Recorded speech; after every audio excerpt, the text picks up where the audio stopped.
Today's guest has done something few in hospitality ever manage. He's bridged the world of white tablecloth fine dining and high-scale institutional food service without losing the soul of either.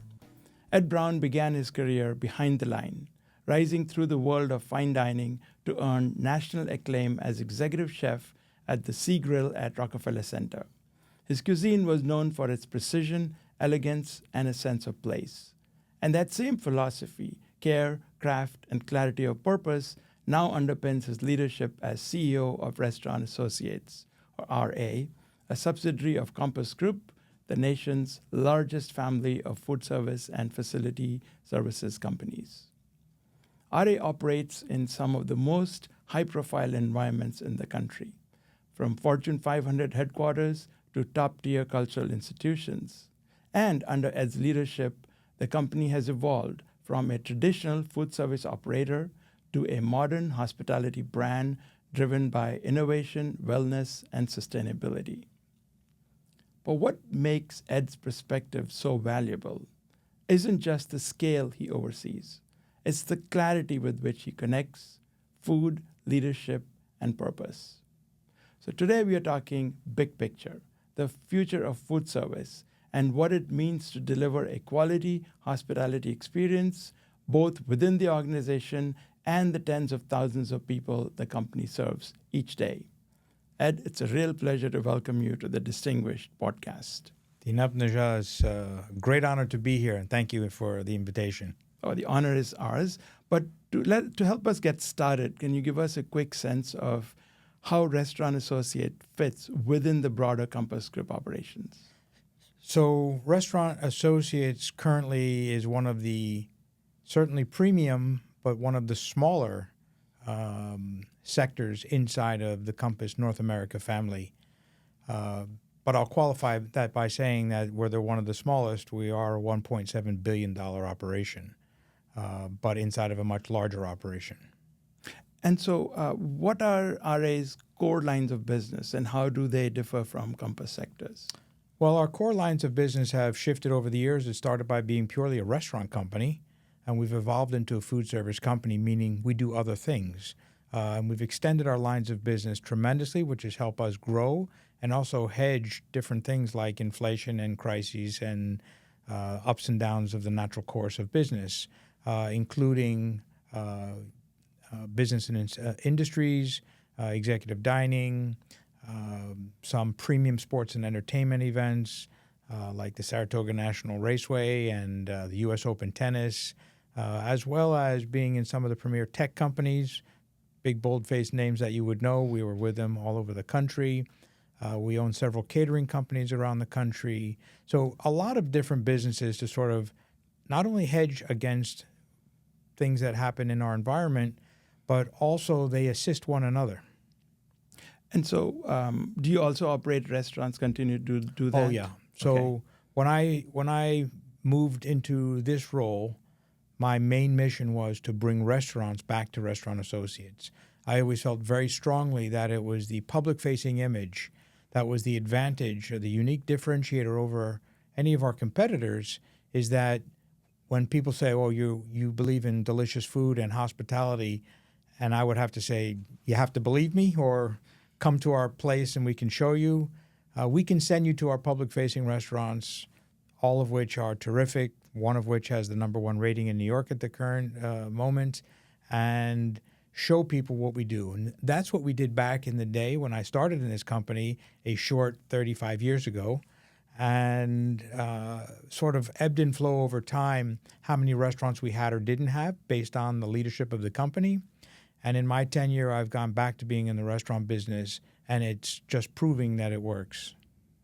Great. So you started and I mentioned that you started your career in fine dining and now lead one of the most respected names in hospitality. So what drove your transition from the kitchen to the C-suite? Never was a plan, never was expected. But I did have to admit, in retrospect, I've always enjoyed the business aspect of our business. I love cooking, I love hospitality, I love serving guests. But being a chef is being a great leader, being a chef is being a mathematician and a scientist of sorts. And you need to understand business. And as you grow in the level of your position, all of those intensify. And so it really unintentionally became a natural glide path for me. So as a chef, like you said, you are a mathematician, you are so many things. So how has, as your chef background, helped you in your leadership? What kind of qualities did you bring to the C-suite? So I think that it's a tremendous advantage, and I think that I'm very fortunate to be in the position I am because I come to it with street cred. When I tell a group of chefs or people who are operators working for me, I am not the suit. Most of them I've hired over time or have worked for me over time as a chef leader, knowing that I understand how to run their operations as well as they do, in some cases the same as or better than they do, and that I have meaningful operational guidance to give them. But I also know that I get out of their way enough to empower them to let them do their jobs and to give them the respect of being craftspeople and professionals. And so there's that mutual respect. And what I get for that back is amazing loyalty. And I lead by not telling people what to do. I lead by having people follow me because they believe me. I know it's been a few years, but do you sometimes still put on your chef's coat and walk into the kitchen? I do. So I keep a couple at home. I keep a couple in my office. Keep a couple sprinkled around the country at different places. And I do one very full-on commitment every year. I do have a restaurant with my name on it at the U.S. Open. It's called Aces by Ed Brown.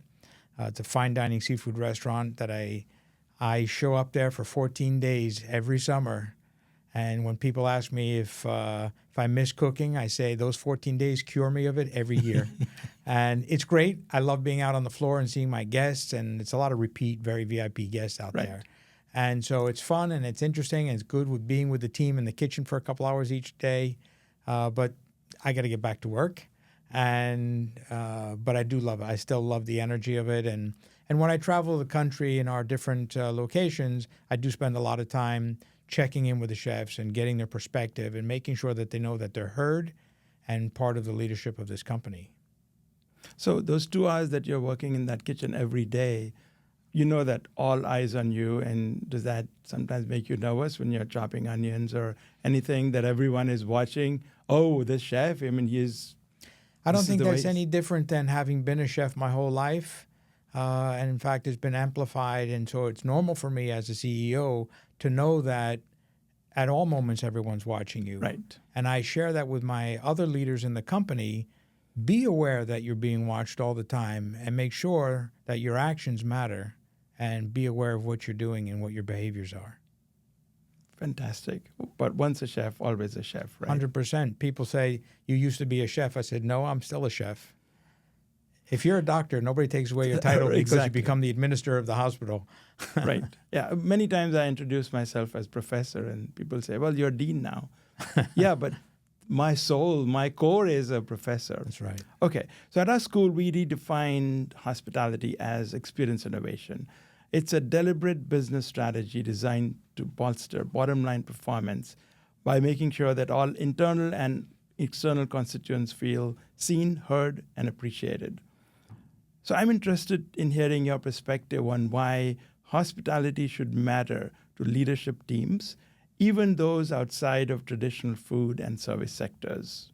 So how do you see other sectors benefiting from integrating hospitality in how they do the business and interact with their clients' constituents? I think that intentional hospitality is a requirement everywhere. It has nothing to do with being fine dining. Hospitality exists at a fast food, quick serve, catering.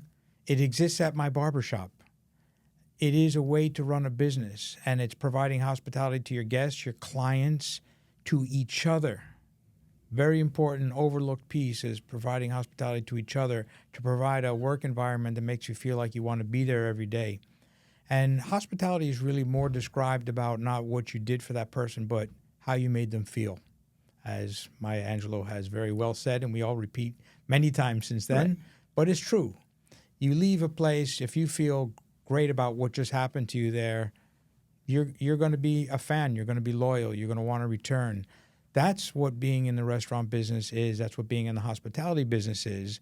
And as I say, I never intentionally have our folks focus as much on money, although it's important. We're in the restaurant business, not the restaurant hobby. But by way of providing great food and hospitality, it sounds cliche, but the money comes by itself if you've set it up correctly. I'm kind of curious. I want to go back to your chef days. You were executive chef. And so that's the mindset. Every dish, comes out has to be an amazing dish in food and taste and quality and looks and flavor. But now you're serving tens and thousands of meals a day. So how do you maintain a sense of creativity and craft without losing consistency and that uniqueness? Well, first of all, on creativity and craft, food needs to be menu engineered. You need to serve the right food to the right amount of people. If you're serving a restaurant that's going to serve 100 people very special meals, that's one menu. That menu won't work for a party of 10,000 people. And you need to understand that. And it's about engineering the menu for food that can be well executed and not suffer the flaws of expanded volume. And also, not every party is meant to be fine dining. Every party is different. Every event is different. And I think that just realizing that and engineering the food and planning accordingly is really what makes it stand out or be special. So where do you get your inspiration for food these days? For me, it's easy because my business is in 30 cities around the country.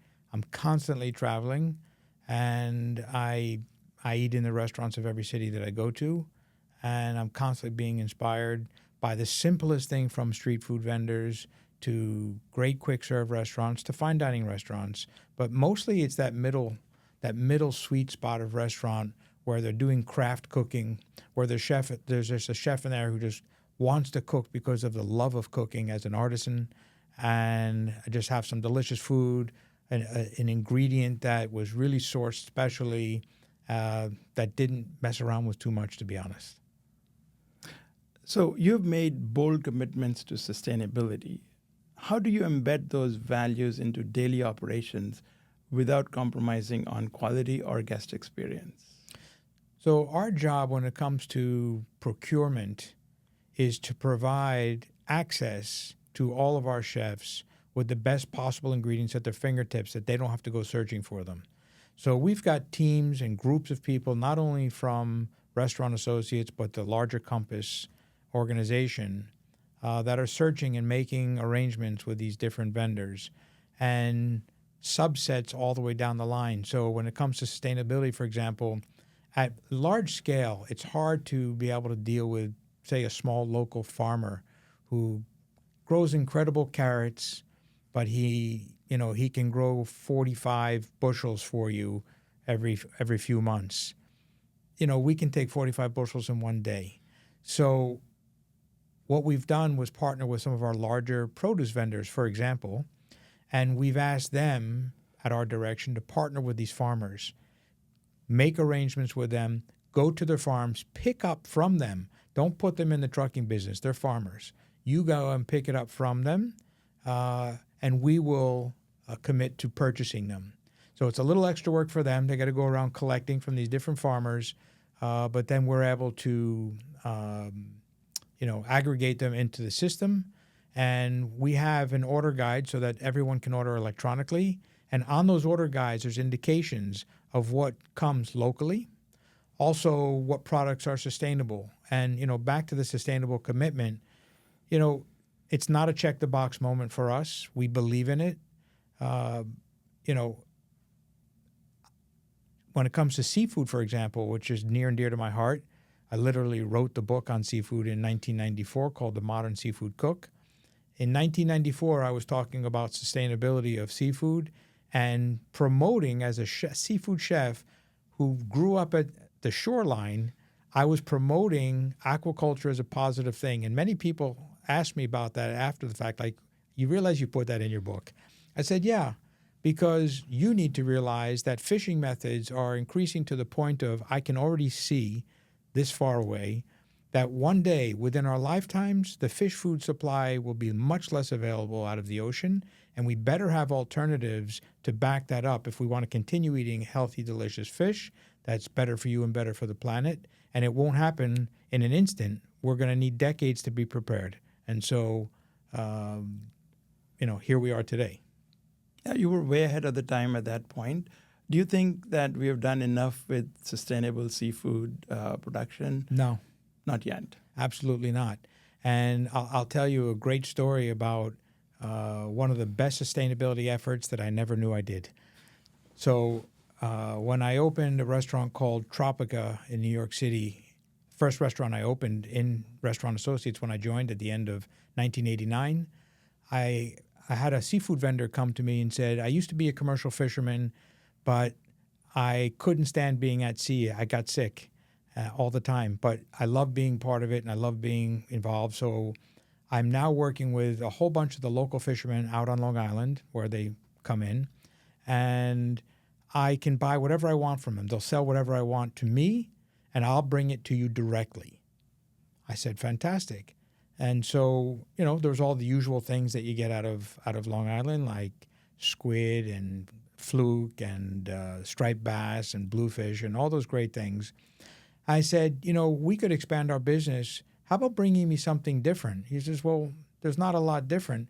I said, well, when those guys go out fishing, they pull up stuff, other fish come up on the deck, which is called bycatch. Right. I said, well, what do you do with the bycatch? He says, what everybody else does with it. We shovel it back over the board, back into the ocean. I said, well, that's nice. At least they get back to being alive. He says, by the time they get back in the water, they're not necessarily alive. And that's so wasteful. But I didn't think it from a waste perspective. I'm thinking, as a chef, you mean there's fish in the ocean that come right off our shores that nobody's ever seen. Bring me those. And so I started buying bycatch, and I would take whatever they'd give me. I'll say, give me 50 pounds of bycatch, whatever it is. I'll pay you whatever we agreed, $5 a pound, 50 pounds, send it to me. I got to figure out how to use it. That's my problem. And a lot of these fish, they had some names for. Many they didn't. And I would just make up names.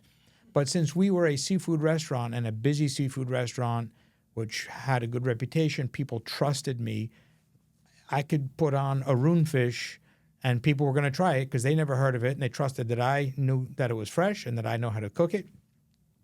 And we'd serve them Arun fish and they'd love it. And they'd be looking for the next return for Arun fish.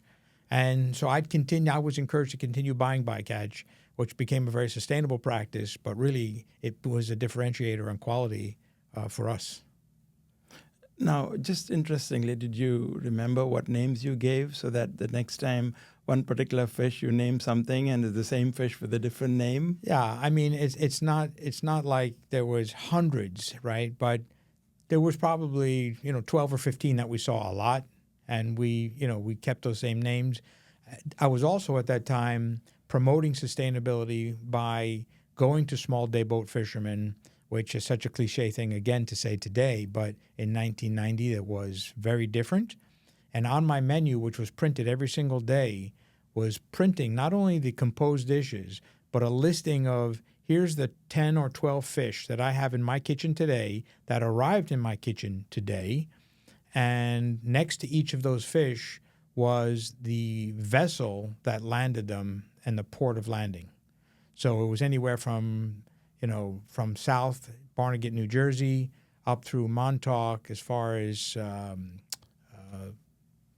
up to Boston area, and it would be the port of landing and the fishing vessel. And people got interested.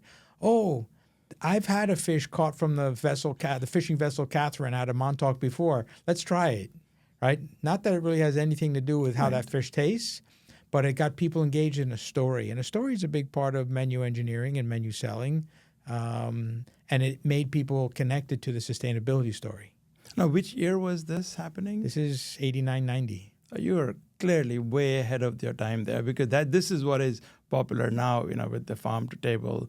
They talk about all of the local sourcing and where stuff is coming from. So, yeah. Thanks for saying that. But to be honest, as I said, I admit that I did it more out of a quality differentiator, somewhat bit of a marketing tool to put ourselves apart.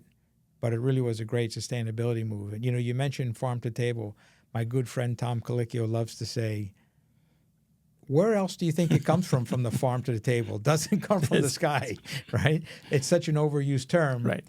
I think there had use for people remembering that there are farms and that's important. Now, we know that food is coming from industrial-sized farms. So I want to go back into the main industry and talk about the compromise we make when we are trying to buy local. And you mentioned that earlier, that the amount of local farmer supply is very limited. So obviously it is at a higher cost. So now we have this trade-off between buying local at a higher cost versus buying from these industrial-sized farms. And so my question is, what are some of the practical ways in which our industry can become much more local sustainable without driving up the cost too much?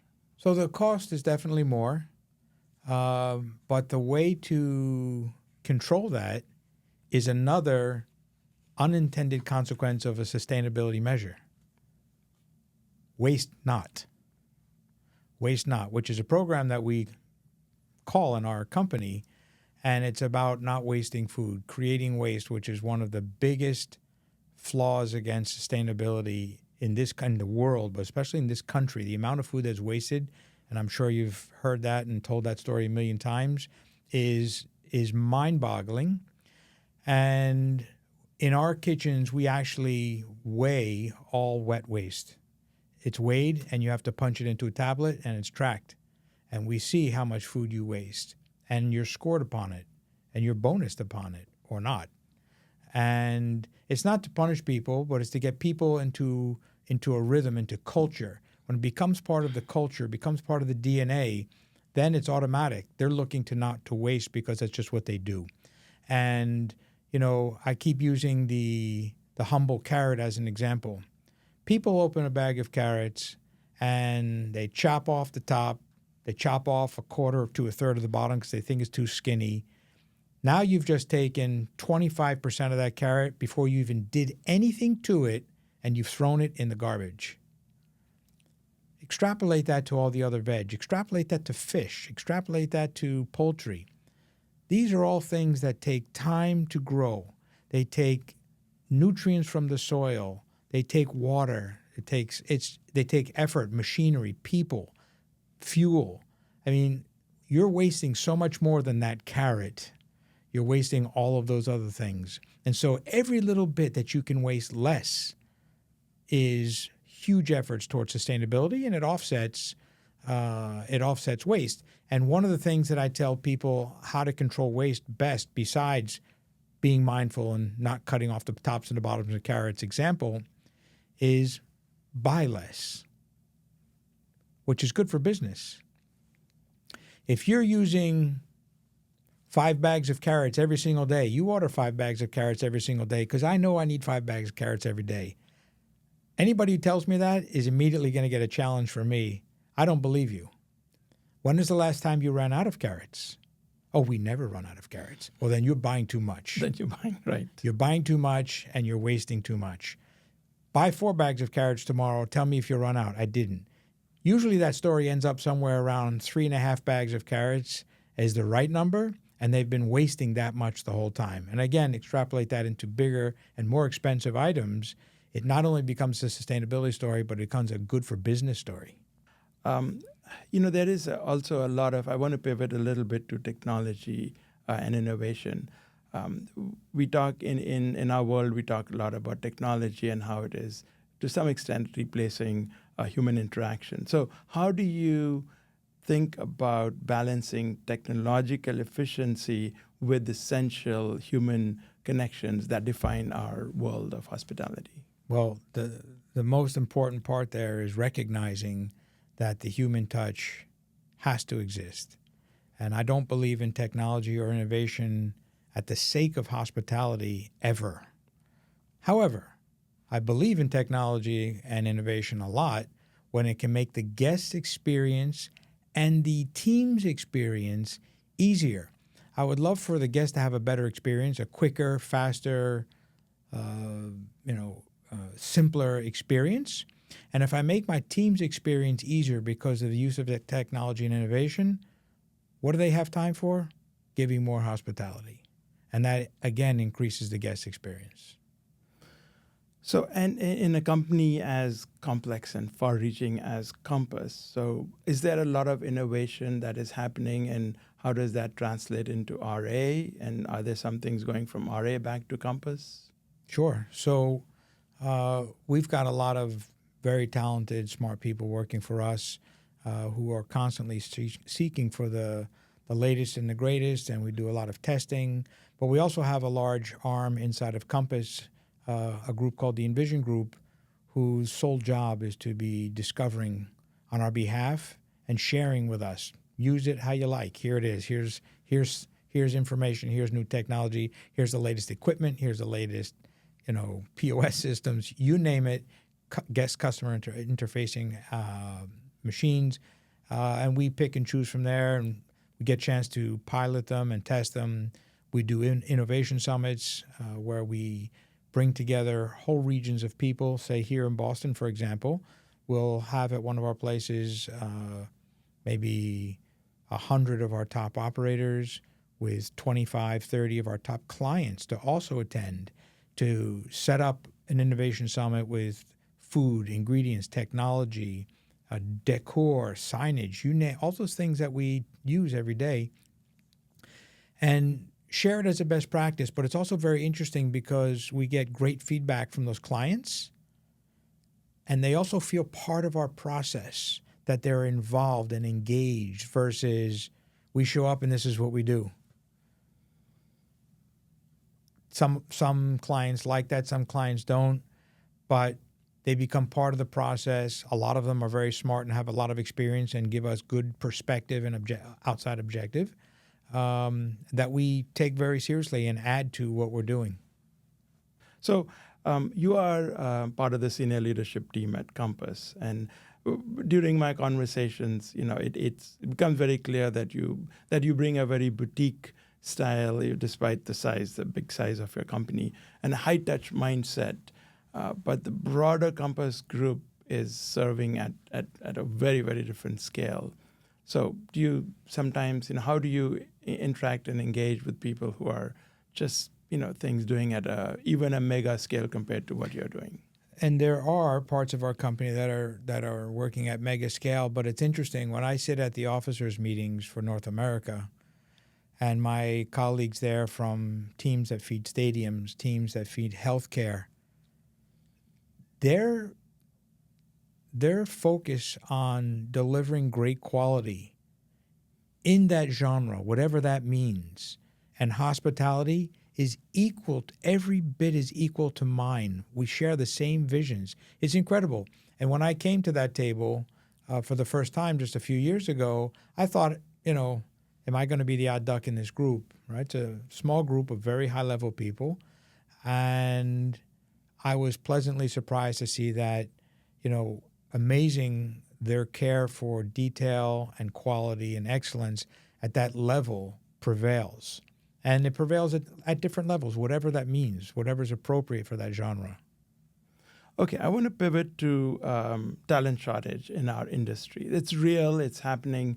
It was particularly high during the pandemic. It's eased a little bit, but still, when you talk about college-educated graduates working in management and leadership positions, it's getting very difficult to attract and retain great people. So what do you think needs to change in our industry so that we can attract more people? A few things need to happen, and I think a few things have happened, I know, at least for us. You mentioned during the pandemic, literally couldn't beg people to come to work. As we came out of the pandemic, I like to say, if you could sign your name and you were breathing, you're hired. But that has shifted. And what has shifted? What has shifted is that we're listening to people's desires of how they want to work. Just assuming, well, the restaurant business is tough, and if it's not for you, then it's not for you. And if it's too hot, get out of the kitchen. And it's 12, 15 hours a day, 6 days a week. And if you don't like it, too bad. Forget it. That doesn't exist anymore. You've got to be able to pivot and be where the people who are willing to work, be where they are. And they're looking for different types of hours. They're looking for different days of the week. They're looking for somewhat flexible schedules. They want to have time with their families. They experienced that during COVID, and they don't want to ever go back to the other way again. And pay. We were all very comfortable thinking that people were fairly paid. Maybe they weren't, or not paid enough. Our average rate of pay increased massively from the end of COVID until the last couple of years. And that also works. And just being empathetic to the life of the folks that are coming to work with us, and respecting that every time they come to us, we take them away from their families, and that we have to care about that, and we have to care about them. I think as an industry, we need to do a much better job to attract more people. Yes. And then we started talking about the pandemic. So I just want to get your sense of what are the major shifts that have occurred in experience in food service, in corporate dining, in catering, and so forth. First of all, I think for people's love of great crafted food actually really expanded faster and more than ever during COVID. People had a lot more time to eat, to cook, to care about what they were eating. And as they came back, food was used as one of the biggest tools as a return to office amenity for our executive dining and staff cafe clients, which is a big portion of our business. We have some beautiful places where the clients provide free food as an amenity. Right.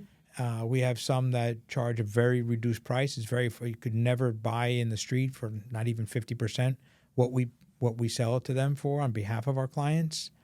And it adds up to a lot of money.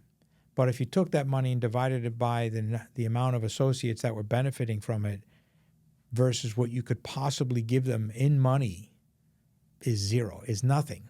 It barely shows up. Yet it works. People love it. People come to work to have food. And it's also a gathering space where good things happen when people come and have sort of these casual collisions together. So I was always under the impression that during the pandemic, when we could not go out, people missed that aspect, and they did miss the communal, the social aspect of dining out. But what you're highlighting is that in addition to the social aspect, there was a renewed emphasis on the craft of the food, and food itself became so much more important. People were growing food. People were procuring food. People were just cooking more. They became much more in tune with what they ate versus, people who you could ask at the end of the day, what did you eat today? I don't know. I don't remember. There's a lot of people like that versus people who would list off all these things. I made this and I made that and I prepared this thing for tomorrow. I'm going to turn it into that. They were very interested, and there was a lot of that. And that's good for us. Okay, so towards the end, what's one piece of advice you find yourself giving often to young professionals starting out in the field? I think staying true to leading with quality, confidence. The mantra in my company is always start with delicious, be grateful, humble, and empathetic. Never lose that. That's extremely important to live by. And that we are here to serve at the pleasure of our guests. We are not here to do experimental hospitality and food service. We'd like things to be interesting and different, but the lion's share of what you're doing is serving people who want just delicious food served well. And I think you always have to keep that front of mind, and that we are in a business. It is a business, and we have to be conscious of that. Keep your head down, work very hard. When you have success, any amount of success, immediately share it and praise your people who got you there, and then lead by example by putting your head right back down and going back to work to earn more success. Perfect advice. Thank you so much. At the end, I have a few questions for fun. So when you cook at home, what's your go-to dish for family and friends? What do you end up making? My go-to dish is probably a dish that I used to cook for my kids called Sunday Special. And Sunday Special was I would make sort of some little neck clams with oil and garlic and some fresh chilies, white wine. I would sort of start to steam them open. And as they steamed open, and the idea was for me to cook everything in one pot because I didn't want to clean up on a Sunday.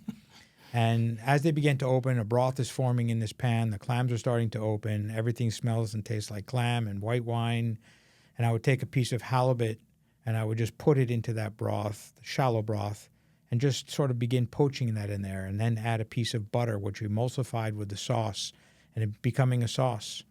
And then I would take the clams out and put them in a bowl and put them up on the table. My kids would start eating the clams. They loved the clams.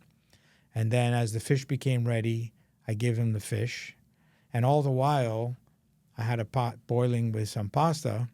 And the last course would be reduce that sauce, take the pasta into the sauce, and the last course would be some pasta with the clam sauce. And so in one pot, we've eaten all those ingredients and a lot of fresh chopped parsley. Turmeric is my go-to ingredient. I put that in almost everything, including when I'm making eggs.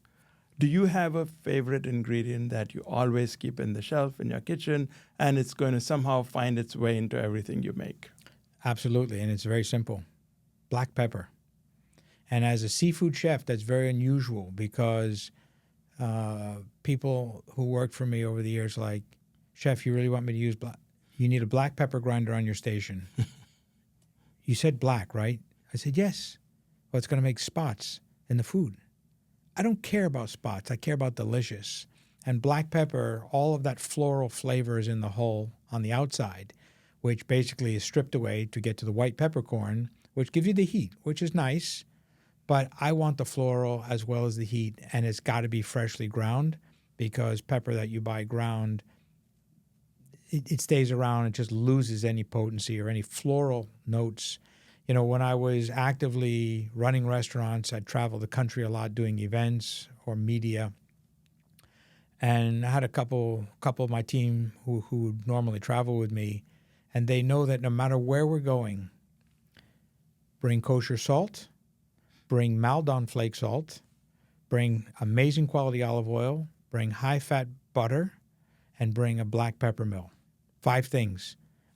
Give me your shoe, I can make it taste good with those ingredients. And basically, that's what we did. You end up in a country, somewhere in the middle of the country where you don't know what you're going to get. I can make it taste good. So for everyone listening, he really doesn't use the shoes in his cooking, but he does use amazing ingredients. So my last question for you, if you could share a meal with 4 people, living or not, who would they be and where would you want to take place? Well, I've been asked this question or similar a few times, so I'm going to try to use parts of different ones but be fresh as well. One would be, I think, sitting in Marseille at the docks, sharing a seafood stew cooked in the back of a boat with several fishermen who just came back in from the ocean fishing, with Jacques Cousteau. Oh my goodness! Okay, that would be one. Another one would certainly be with my dad, who's passed away a long time ago, way too soon. He loved great food. He never saw really my larger success in life, although my father always saw it as successful, whatever I did. But I would love to have a meal with him. I'd love to cook it for him and then sit down and eat it with him. Another would be A meal that I have had when he was alive, but he's no longer with us, was one of my great mentors, Pierre Frenet. Pierre Frenet was one of the first French chefs in America, came over with the World's Fair, became the chef at Le Pavillon restaurant in New York.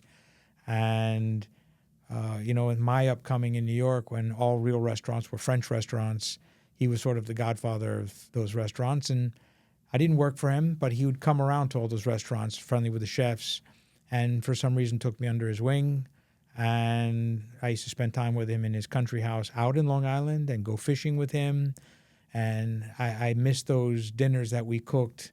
We'd catch fish, we'd pick vegetables from his garden, we'd cook them together. And here I am at like 22 years old thinking, I'm cooking with the greatest chef in the world, possibly.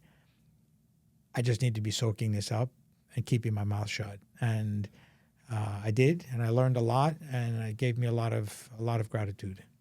Yeah, in addition to learning, I think it's the inspiration and that feeling that you have, which you still have after so many years. Yeah. Fantastic. Thank you, Ed. That was a fascinating conversation. Really, really appreciate the partnership with you and the fact that you came here into this conversation. Yeah, my pleasure, and thank you for having me. It's an honor to be a guest on your program. And I just want to say congratulations on what you do here at the institution, because, as you know, we partner with some of your students who come as interns and hopefully stay with us. And they are some of the best people that join us. They are so qualified. They are so prepared. And that really speaks a lot to you and the team that works in your group. If you want to join the conversation and share your thoughts and suggestions, email me at shahdean@bu.edu. That is SHADEAN@bu.edu. This episode was produced by Mara Littman, marketing by Rachel Hamlin, research by Dr. Lan Liu, video and production by Jason Joes and of Cocoon Media. Thank you to the entire team at BU School of Hospitality.